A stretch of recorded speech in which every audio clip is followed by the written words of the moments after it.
Lucas capítulo 23.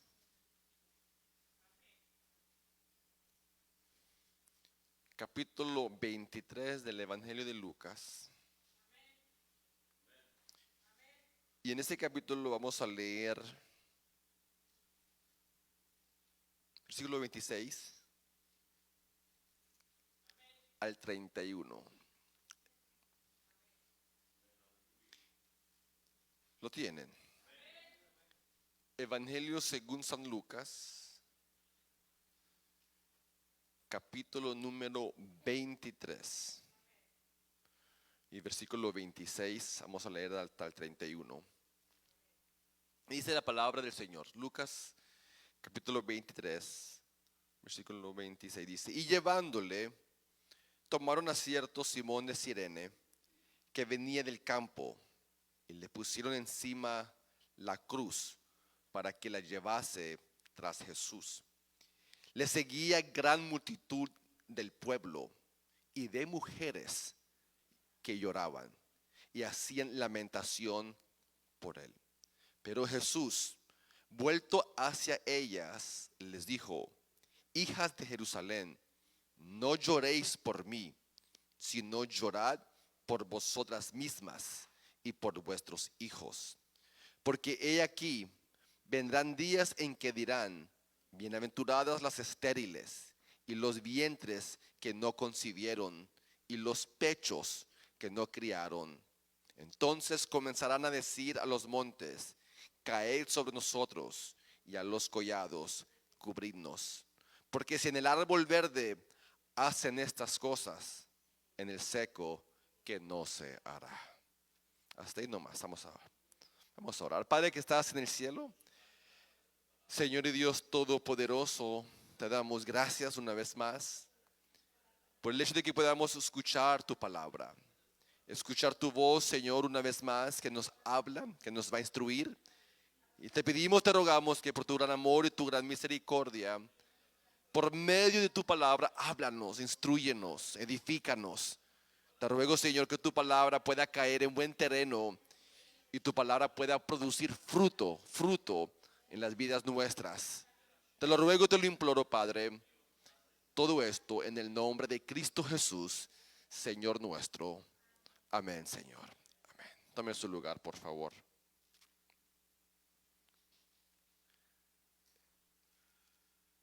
Este pasaje, o la porción de este pasaje que acabamos de leer, se nos está hablando en el día en que el Señor iba a ser crucificado. Este sería ese viernes. El viernes cuando el Señor ya fue interrogado, ya fue azotado, golpeado, y ahora Él va con la cruz en camino al monte Calvario, donde Él va a ser crucificado. Eso es lo que acabamos de leer, cuando Él va en camino con la cruz ya a ser crucificado. Y el pasaje nos deja saber que en esa procesión le seguía, dice el versículo 27, le seguía una gran multitud. O sea que había mucha gente observando lo que estaba sucediendo ese viernes. No fue hecho en un rincón donde nadie vio, no. Dice que la gran multitud estaba observando, estaban presenciando este evento el viernes cuando estaba siendo el Señor crucificado. Era mucha la gente. Y el evangelista Lucas nos acaba de decir que entre esa gran multitud que estaba observando y presenciando la muerte del Señor, la crucifixión del Señor, había un grupo de mujeres. Había un grupo de mujeres que también iban en la procesión viendo, observando. Y nos deja saber un detalle de estas mujeres. Dice que estas mujeres lloraban. Lo que nos dice que ellas estaban llorando y hacían lamentación por él. Y es aquí en este momento cuando el Señor hace algo muy impactante, en mi opinión muy impactante lo que él hace. Porque en medio de su agonía, en medio de su dolor, en medio de su sufrimiento, en medio de esa si esa muerte tan dura que está llevando a cabo ese sangramiento. Dice el pasaje que él se detiene en medio de todo ese gentío, en medio de toda esa multitud. Él se detiene y dice que se voltea hacia las mujeres. Se detiene y dice, vuelto hacia ella. O sea que hace el esfuerzo de dirigir su atención hacia las mujeres que lo están siguiendo y le están haciendo lamentación, llorando. Y les dice algo muy interesante a ellas, muy interesante. O sea, y por favor tengan en mente que lo está haciendo en medio de su dolor. Se voltea y les dice a ellas, hijas de Jerusalén, no lloren por mí, sino lloren por ustedes mismas y por sus hijos. O sea que es una declaración de gran proporción, porque en el momento en que lo está haciendo, en el momento que justo antes de morir, está a punto de morir, le queda muy poco antes de morir, y él se detiene y le dice esa declaración. O sea que esa palabra o esa declaración, lo que él dice, lo vemos a él no pensando en él mismo, sino pensando en los demás. Y si usted ha leído los evangelios, ustedes saben que él murió hasta el final pensando en los demás. Pensó en el ladrón que estaba antes de morir y lo salva, ese ladrón lo salva justo antes de morir. Piensa en María, donde le dice a Juan, mira a tu madre, a tu hijo, encárgate de ella, piensa en ella. O sea que hasta el último momento lo vemos a él pensando, no en él, aunque está pasando este momento tan duro, él piensa en los demás, ¿entienden? Y al decir esta palabra que él les dice, no lloren por mí, sino lloren por ustedes mismos, por sus hijos, les está dando una enseñanza no solamente a ellas, obviamente que a ellas en ese momento, pero la enseñanza también es para nosotros. Es una enseñanza para nosotros, porque les está dejando saber a ellas que deben de ver su muerte, la muerte de él, de la manera apropiada. Porque ese lloro que están haciendo no es apropiado. No es apropiado. Están llorando por lo equivocado. Porque por eso se detiene y por eso les dice, no lloren por mí, o sea, porque están llorando equivocadamente. O sea, están viendo este momento histórico, este momento trascendental, mi muerte, lo están viendo de la manera equivocada. Por eso él les dice, no lloren por mí, no lloren por mí, sino por ustedes. O sea, no vean la cruz como la están viendo ahorita. Ustedes la están viendo equivocadamente. ¿Se están entendiendo? O sea, que da a entender que ese lloro de ellas, de estas mujeres, era algo mucho más emocional que otra cosa. Era algo mucho más emocional que otra cosa. O sea, eran los sentimientos de ellas. Eran los sentimientos, las emociones de ellas. ¿Por qué les digo esto? Porque ellas están viendo a un hombre y están pensando de este hombre Jesús, pobrecito. Pobrecito. Fue tan buena gente. Fue tan buena gente este hombre. Qué lástima. Ayudó a tantos. Qué lástima, le hizo tantos bienes. Pobrecito, ¿cómo lo están tratando? O sea, ellas lo están viendo de algo pero muy superficial. Muy superficial. Y eso fue lo que Jesús vio a lo largo de toda su vida, su ministerio. Fue algo muy superficial, muy superficial. O sea, que lo seguían por la comida, por la sanidad, pero no iban más allá. Y es el mismo error que ellas están cometiendo. Pobrecito, qué lástima, fue tan buena gente, hizo tantos bienes.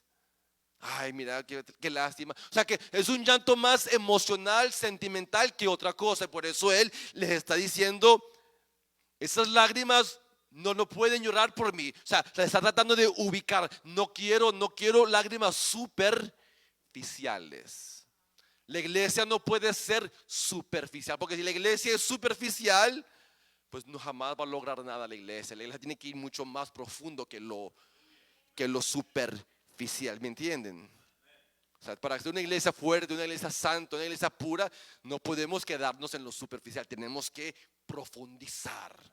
Y el lloro de ellas no es profundo, el lloro de ellas es superficial, es emocional, son sus sentimientos como mujeres que son más sensibles. Las mujeres son más sensibles, son más emocionales. Entonces él dice, esas lágrimas de ustedes tienen que ubicarlas, están equivocadas. ¿Entendieron?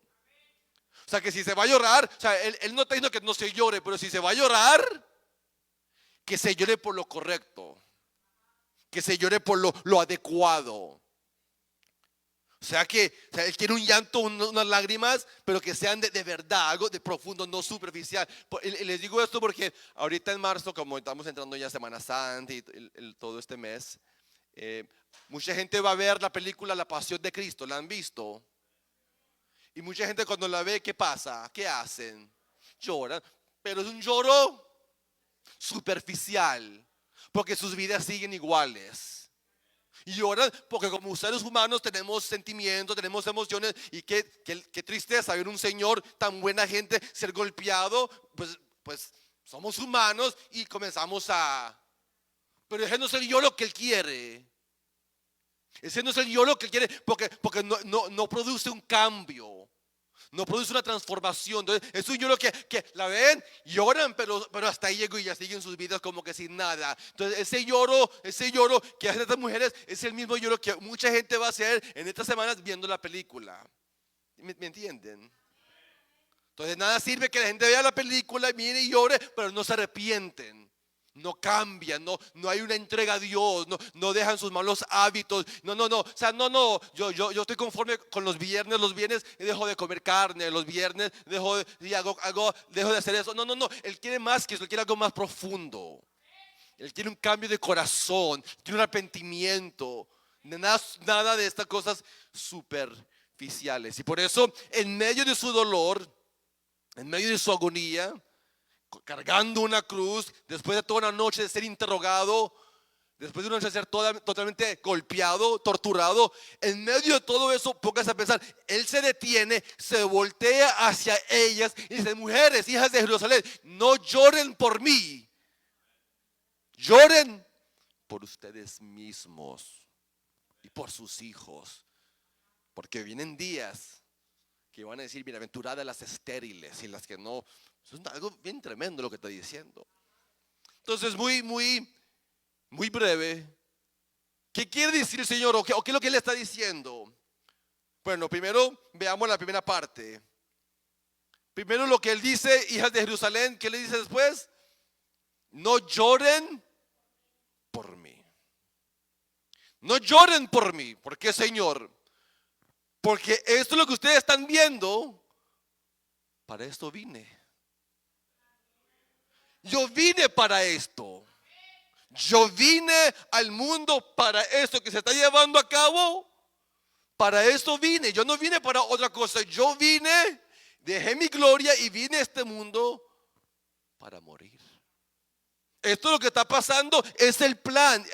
Esto es exactamente lo que se debe de estar llevando a cabo. Yo vine para morir. Yo vine a morir, este es el plan, este es el orden. Esto no es sorpresa para mí, esto es el plan. O sea, él dijo estas palabras en San Juan 3:14. Él dijo: así como Moisés levantó la serpiente en el desierto, así es necesario que el Hijo del Hombre sea levantado. ¿Qué estaba diciendo? Todo lo que hay en el Antiguo Testamento, yo soy el cumplimiento. Todo lo que está en el Antiguo Testamento, todas esas tipologías, símbolos, todos esos sacrificios, todo lo que está en el Antiguo, yo soy el cumplimiento. Yo estoy cumpliendo todo lo que se dice. O sea, no lloren por mí, porque yo estoy cumpliendo todo lo que los profetas, lo que Moisés vino hablando. Yo soy el cumplimiento. ¿Sí está entendiendo? O sea, que Él vino al mundo. Nunca olvide, por favor, esto. Él vino al mundo para morir. Su muerte su muerte de Él, esto que está pasando aquí no es derrota, es victoria. Su muerte no es derrota, su muerte es victoria. El hecho de que Él muere, de su muerte nosotros tomamos vida. O sea que su muerte jamás la podemos, pobrecito, qué lástima. No, no, no, porque su muerte nunca fue un acto de derrota, fue un acto de victoria. El Señor sabe que lo que está sucediendo no es acción de los hombres, es acción de Dios. Sí, ellos están viendo el maltrato humano, ellos están viendo el abuso humano, ellos están viendo la injusticia humana, ellos lo están presenciando como lo golpean, lo azotan. Ellos están presenciando el acto humano, pero el Señor va más allá que el humano y Él sabe que esto que está pasando es la acción de Dios. Esto es lo que Dios había, Hechos 2:23. Esto es lo que Dios había determinado. Esto es el anticipado conocimiento de Dios. O sea, lo que está pasando aquí es lo que Dios había planeado y determinado desde antes de la fundación del mundo. Él es el Cordero de Dios. ¿El Cordero de quién? El Cordero de Dios. O sea que Dios lo está sacrificando. El Padre lo está sacrificando. ¿Para qué? El Cordero de Dios que quita el pecado del mundo. ¿Sí están entendiendo? O sea, Él está tratando de ubicarlas. No vean esto como que el hombre lo está haciendo. Tienen que ir un poco más allá que eso. Tienen que darse cuenta que esto es Dios, el Padre, llevándolo a cabo. Porque este era el plan de Dios para poder redimirlo a usted, redimirme a mí, salvarme a mí. Este era el plan de Dios. El Señor le dijo: pasa de mí esta copa si fuese posible. Paz, no se la quitó porque este era el plan de Dios para poder redimirme a mí, para que yo tenga hoy vida, para que yo hoy esté aquí en este lugar alabándolo, adorándolo. Tenía que morir. Él tenía, ese era el único camino para que el hombre pudiese ser redimido. Tenía que morir. Ese fue el plan, no del hombre, sino el plan divino. En el plan del corazón de Dios se originó este plan. Voy a redimirlos, voy a redimir la raza humana, y la única manera es por medio de la muerte de mi hijo. ¿Entendieron? Juan 12:27, algo muy interesante dijo el Señor. Oigan lo que Él dice. San Juan 12:27 y 28. Está turbada mi alma. Padre, le está orando al Padre: sálvame de esta hora. Pero oiga lo que dice: mas para esto he llegado a esta hora. El 28, tremendo lo que dice: Padre, glorifica tu nombre. Viene una voz del cielo y le dice: lo he glorificado y lo glorificaré otra vez. Jesús está hablando de la muerte. Y el Padre le dice: tu muerte me va a glorificar a mí. La muerte del Hijo glorifica al Padre, lo exalta, lo hace, lo manifiesta. No sé si está entendiendo. El Padre es glorificado mediante la muerte de su Hijo amado. Porque cuando el Hijo muere, cuando Jesús muere en la cruz, se está manifestando, ¿sabe qué? El amor de Dios. El amor de Dios, porque de tal manera amó Dios al mundo que ha dado a su Hijo unigénito, para que todo aquel que en él cree no se pierda, mas tenga vida eterna. O sea que la muerte del Hijo es una manifestación del amor del Padre. Mire lo que dice Juan. Me encanta el apóstol Juan en su primera carta, capítulo 4, versículo 9. En esto se mostró el amor de Dios para con nosotros. ¿En qué manera? En que Dios envió a su Hijo unigénito al mundo para que vivamos por Él. Versículo 10. En esto consiste el amor, no en que nosotros hayamos amado a Dios, sino en que Él nos amó a nosotros y envió a su Hijo en propiciación por nuestros pecados. El Padre está manifestando su amor. Es una expresión de amor. Una cosa es decir que te amo, pero aquí está expresando su amor. Lo está expresando mediante qué? Mediante la muerte de su Hijo. El Padre te está diciendo a ti, me está diciendo a mí, te amo, te amo. Es una manera en que el Padre alza la voz y dice, ¿qué más pruebas quieres que te amo? Mandé a mi Hijo a morir por ti. ¿Qué más pruebas quieren? ¿Cómo dudar del amor del Padre? ¿Cómo dudar de este amor tan maravilloso? Me da de comer, me da de beber, me da todo. Y aparte de todo lo que me da material, viene y me da también su Hijo. Gozamos de un amor incondicional, de un amor eterno. ¿Y qué más pruebas? Que el que nos dio por medio de la muerte de su Hijo. Mujeres, hijas de Jerusalén, no lloren por mí. No lloren por mí, porque esto es el plan de Dios. Esto es la manifestación del amor de Dios. Esto es lo que a ustedes les va a traer victoria. Por mi muerte ustedes van a ser liberados. Por medio de mi muerte ustedes van a ser exaltados. Por medio de mi muerte el enemigo será derrotado. Por medio de mi muerte te da esperanza. La muerte de Jesús da esperanza. Porque Jesús murió. Todo pecador tiene esperanza. No hay pecador que no tenga esperanza. Por malo, por tremendo, por lo que tal, no me importa. Todo pecador, y gracias a la muerte de Cristo, tiene esperanza. Esto no tiene esperanza. No importa quién sea, háblele de Cristo, no importa. Homosexual tiene esperanza. Drogadicto tiene esperanza. Prostituta tiene esperanza. No hay quien no tenga esperanza. Gracias a la muerte de su Hijo. ¿Entendieron? No lloren por mí. No lloren por mí, porque esto es el plan de Dios. Este es Dios mostrándoles a ustedes la raza humana. Hermanos, es tiempo que se piensa. A la raza humana que es rebelde. Les está diciendo, los amo.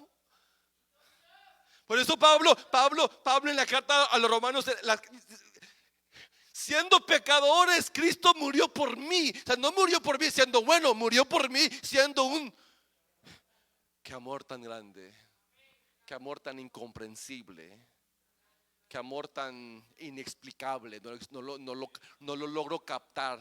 Llevo muchos años en esto y todavía no capto cómo me puede amar. Pero Él, a través de la muerte, me está diciendo, ¿qué más pruebas quieres? ¿Qué más pruebas? Entonces, ¿qué les dijo a ellas? Primero, no lloren por mí, sino por quienes. Lloren por ustedes. Lloren por sus hijos. El hecho de que, aquí vamos lo segundo, lloren por ustedes, ¿por qué por nosotros? ¿Por qué por ellas? Porque obviamente ellas no saben quién es Jesús. Ellas no saben. Ellas no captan todavía quién es Él. Lo están viendo y lo están viendo como qué. ¿Como qué? ¿Sí? Como un buen hombre. Lo están viendo como un buen maestro que dio muy lindas enseñanzas. Enseñanzas muy bonitas. Oh, sí, muy lindas enseñanzas. Ah, sí, un hombre muy amable, muy cariñoso, muy atento con los niños, con las personas. No, es que era un ser humano sí, muy caluroso, muy lindo, como hablaba las palabras. Entonces lo están viendo como un maestro, como un héroe, como un hombre que pues hizo cosas bien, enseñó cosas muy bonitas. Oh, un profeta más que hablaba de parte de Dios. O sea, lo estaban viendo, pero no lo conocían. No sabían que el que estaba ahí no era un hombre más. Sí, era un buen hombre, sí. Buen maestro, sí. Hizo milagros, sí. Pero era mucho más que eso. El que está delante de ellas es el eterno Hijo de Dios. Es el Dios encarnado, el que se hizo hombre, el que dejó su gloria y nació de una campesina llamada María en un pesebre de una virgen. Ese es Dios. Ellas no lo captan. Ellas no se dan cuenta que Él es mucho más que un Señor más, un hombre más. No se dan cuenta que es el eterno Hijo de Dios. No se dan cuenta. En una ocasión, ustedes lo han leído el pasaje en Mateo 16. Él se detiene y se dirige a los suyos en Mateo 16. Y le pregunta a los suyos, escúcheme, ¿quién dicen los hombres que yo soy? ¿Quién soy yo? ¿Qué andan diciendo por ahí? ¿Quién soy yo? Jesús le pregunta a los suyos, ¿qué andan diciendo? Dígame. Y entonces viene Pedro y le contesta, pues por ahí andan diciendo que tal vez tú eres Juan el Bautista. Otros por ahí andan diciendo que tal vez tú eres Elías, el profeta. O no, algunos por ahí andan diciendo que tú eres tal vez Jeremías. Y por ahí otro grupo diciendo que eres uno de los profetas. O sea que todos tenían una opinión de quién era él. Pero ya Jesús dice, ok, ya. Ya no me interesa lo que los demás digan. Lo que me interesa es tú. ¿Quién dices que soy yo? Tú. Esta pregunta, en esta pregunta está su eternidad. En base a cómo la contesta. Si tú no, ¿quién dices tú que soy yo? Esta pregunta está tu eternidad. Porque viene Pedro y le contesta, tú eres el Cristo. Tú eres el Hijo de Dios viviente. Y el Señor se detiene y le dice, bienaventurado eres. Porque lo que tú acabas de decir, Pedro, eso es profundo. Eso te lo reveló el Padre. Porque carne y sangre no puede revelar esas cosas. ¿Están entendiendo, hermanos? O sea, ¿ustedes saben quién es Jesús? Les pregunto, ¿ustedes saben quién es Jesús? Do you know who Jesus is? Who is he? For you. For you. Para usted, ¿quién es él? Ellas no lo sabían. Y por eso el Señor le dice, no lloren por mí, lloren por ustedes. Porque no se dan cuenta de quién soy yo. Y por no darse cuenta de quién soy yo, tampoco saben quiénes son ustedes. No se dan cuenta de su pobre condición. Deben de llorar por ustedes, porque si no saben quién soy yo, obviamente no saben la condición de ustedes. No se dan cuenta de la necesidad que tienen de ser redimidas, de ser perdonadas, de ser justificadas. No se dan cuenta de que están muertas en pecado. No se dan cuenta de su pobre condición. Estás ignorante a la condición tuya. Y por eso debes de llorar. No tanto por mí, mejor llora por tu pobre condición. Que tú tienes, que no te das cuenta que a ti te hace falta el perdón de Dios. No te das cuenta que a ti te hace falta que Dios te salve, que Dios te redime. No te das cuenta de tu condición. Tú te crees que estás bien y no te das cuenta de que estás en bancarrota. No te das cuenta que estás en pobreza espiritual. No tienes nada que dar a Dios. Estás en pecado. No te das cuenta. El Señor dijo, Mateo 5:3, bienaventurados son los pobres en espíritu, porque de ellos es el reino de los cielos. O sea, bienaventurados los que reconocen su pobreza espiritual. No tengo nada que dar. Al contrario, no tengo nada que dar y yo, al contrario, estoy endeudado. Yo estoy endeudado, una deuda que no puedo pagar con mis propias. ¿Qué puedo hacer para pagar mi deuda? ¿Qué pueden hacer para pagar su deuda? Estamos tan endeudados con Dios que no podemos pagarla. Me voy a hacer de ir de rodillas aquí a la capilla. No te va, nada, no hay nada que tú puedas hacer. La única manera que puedes ser perdonado es reconociendo tu condición, tu pobreza. Bienaventurados son los pobres en espíritu, porque de ellos es el reino de los cielos. Y después dice Mateo 5:4, bienaventurados los que lloran. Los que lloran, ¿por qué? Y lloramos por nuestra condición. Lloramos que yo quiero lo de Dios, pero no, me cuesta, yo no puedo. Intento y fallo, intento y fracaso. Y lloro por mi pobre condición.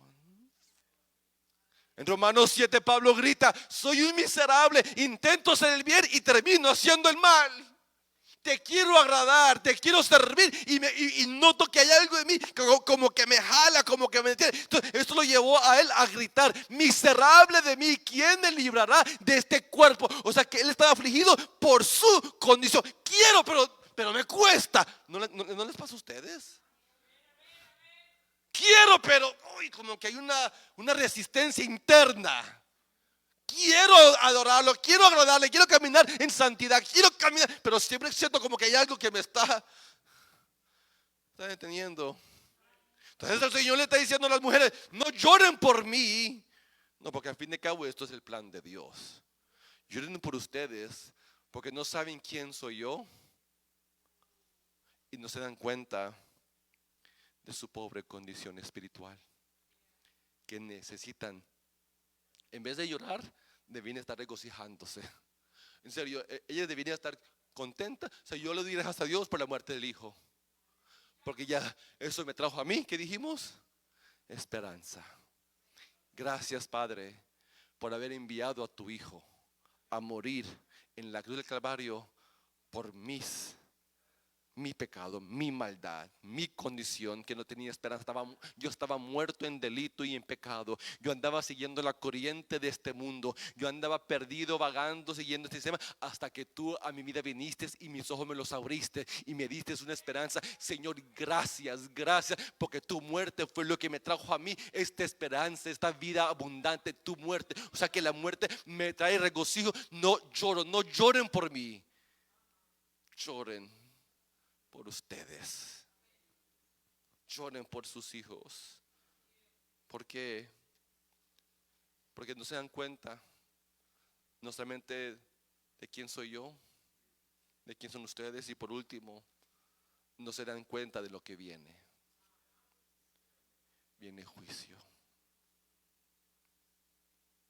Vendrán días, 29, en que se va a decir: bienaventuradas las estériles y los vientres que no concibieron y los pechos que no criaron, porque llegarán días donde van a decirle a los montes: caigan sobre nosotros, y a los collados cubrirnos, porque si en el árbol verde hacen esto, ¿qué nos hará en el seco? Es tan profundo lo que está diciendo, pero está hablando del juicio. Por no creer en él, ese juicio que cayó sobre él, por no creer en él, va a caer sobre ti. ¿No se entienden? Dios mandó su juicio, su ira del pecado, lo mandó sobre su hijo.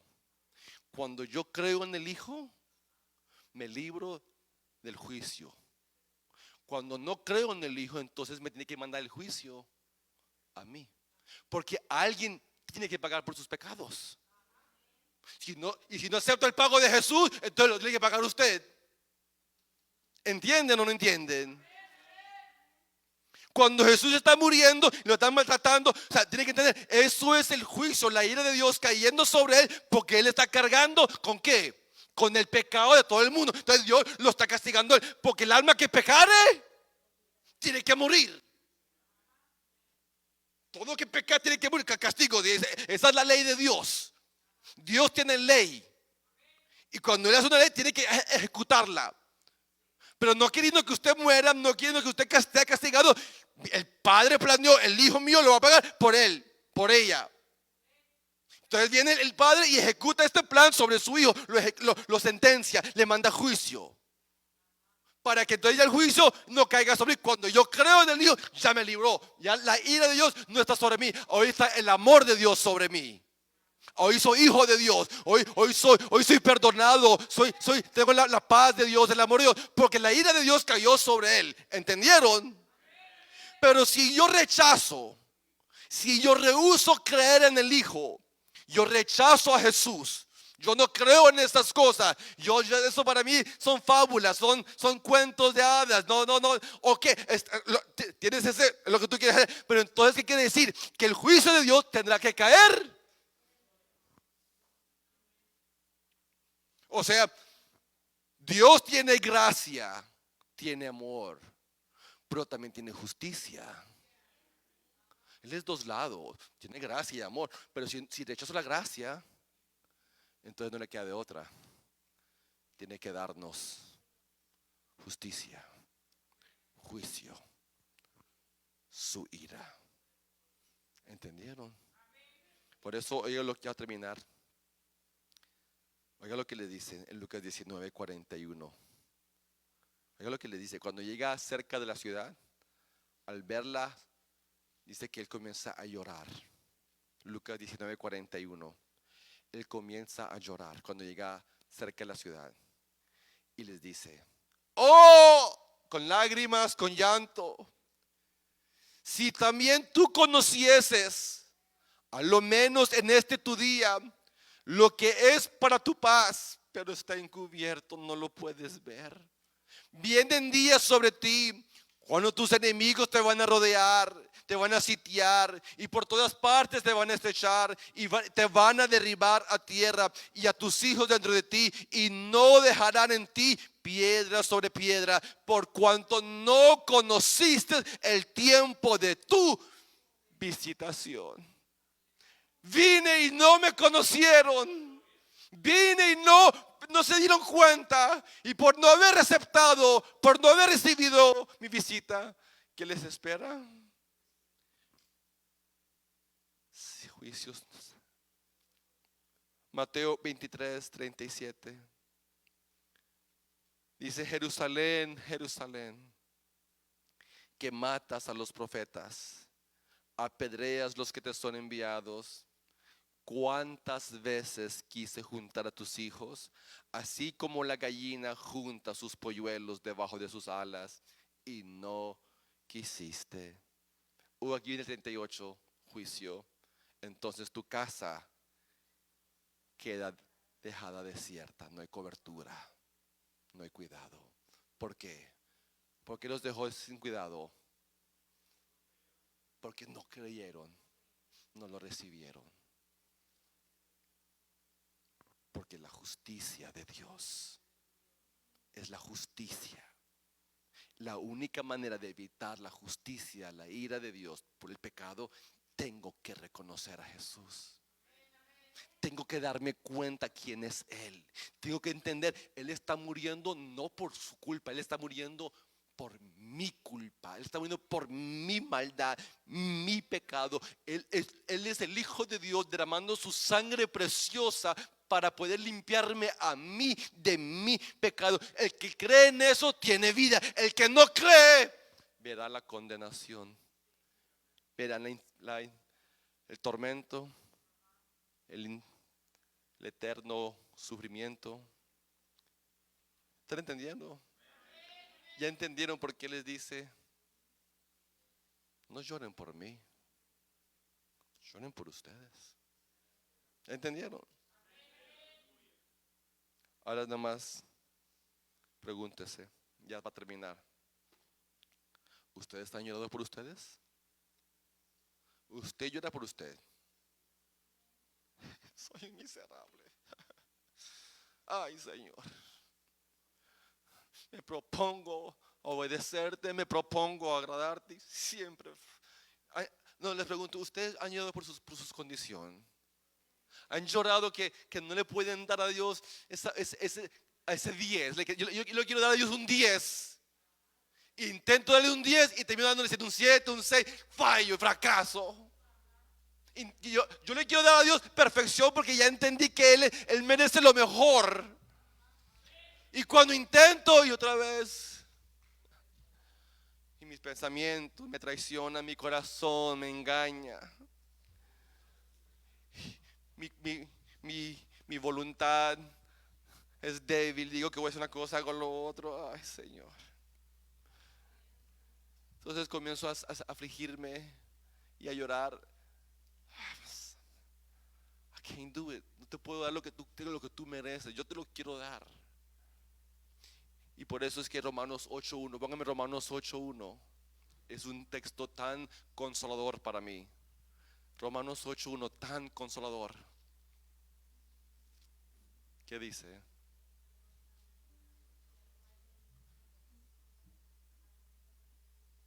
Ya no hay condenación. ¿Cuándo dice Pablo esto? ¿Cuándo lo dice? Después de haber dicho en el 7 que él era un miserable. Este texto viene después, si fuéramos atrás unos textos en el 7, acaba de gritar: quiero hacer el bien y hago el mal. Entonces él estaba afligido, estaba sufriendo, pero inmediatamente él se alivia, respira. Ya no hay condenación. ¿Para quiénes? Para los que hemos creído en Cristo. Oh, ¿no se goza? There's no condemnation for you. Porque tú estás en Cristo, has creído en el Hijo.